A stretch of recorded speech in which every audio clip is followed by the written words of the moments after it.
সংসদ বা ঝগড়াঝাটি ক্যাচাল করার বিষয় না। হ্যাঁ, অনেক দেশের সংসদে চেয়ার ছোড়াছুড়ির মধ্যে হয়। আমরা কি ওই খারাপ এক্সাম্পলটা কি নিব?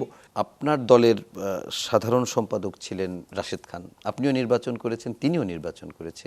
আপনি আপনার দলীয় প্রতীক ট্রাক নিয়ে নির্বাচন করে জিতেছেন, তিনি ধানের শীষ পেয়েও জিততে পারেননি।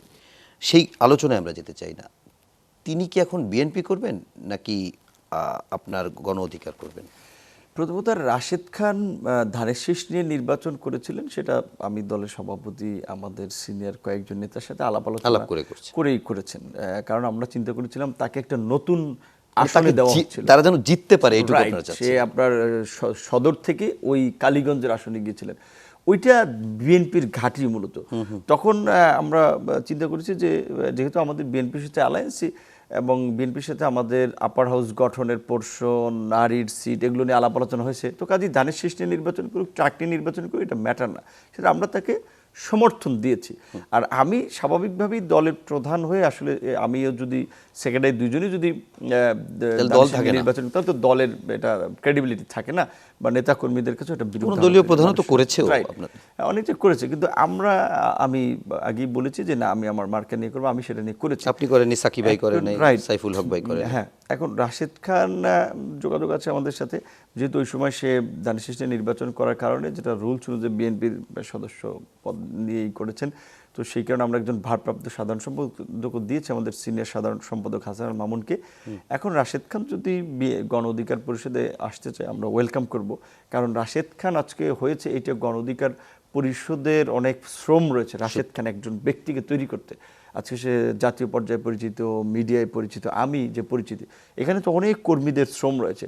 আর আসলে বলতে গেলে বাংলাদেশের কঠিন সময়ে গণ অধিকার পরিষদের অল্প কিছু ছেলেমেয়েরা যেই ত্যাগ স্বীকার করেছে, যে স্যাক্রিফাইস করেছে, এটা বাংলাদেশের খুব কম সংগঠন করেছে। আমি ব্যক্তি হিসেবে, আপনার পরে রাশেদ খান থাকবে, ব্যক্তি হিসেবে ডাকসুর ভিপি হওয়ার পরে যেভাবে লাঞ্ছিত হয়েছি, নিগৃহীত হয়েছি, হামলার শিকার হয়েছে, কেন হয়েছে?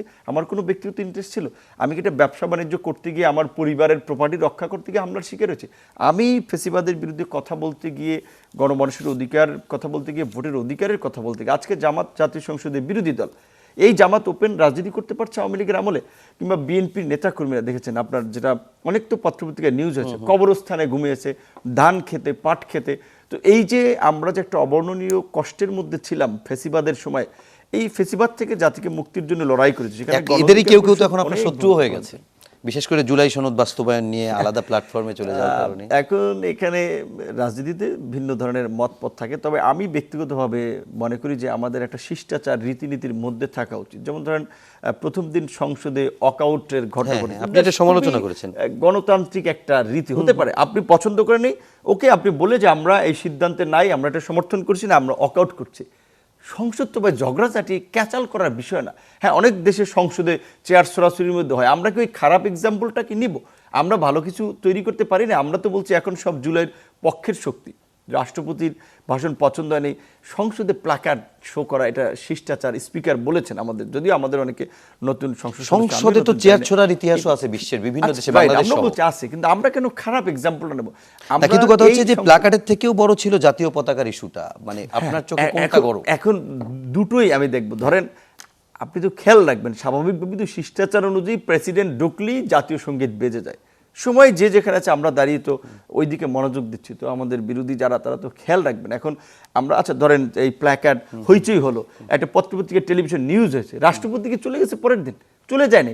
যদি আমরা চলে যাওয়ার যদি অভিপ্রায় বিরোধী দল ব্যক্ত করে, আলাপ আলোচনা চালাতে পারে, প্রধানমন্ত্রীকে, হুইপকে বিভিন্ন লবিং তদবির, যে না আমরা এই কারণে রাষ্ট্রপতির অপসারণ চাই, ওই প্রক্রিয়াটা চালানোর পরে আপনার শেষ হচ্ছে আন্দোলন সংগ্রাম হইচই, এই দিকে নিয়ে আসা উচিত। তো ওই দিকে যদি না, এটা আমরা যদি পুরানো পথে হাঁটি, সেটা কিন্তু মানুষ ভালোভাবে না।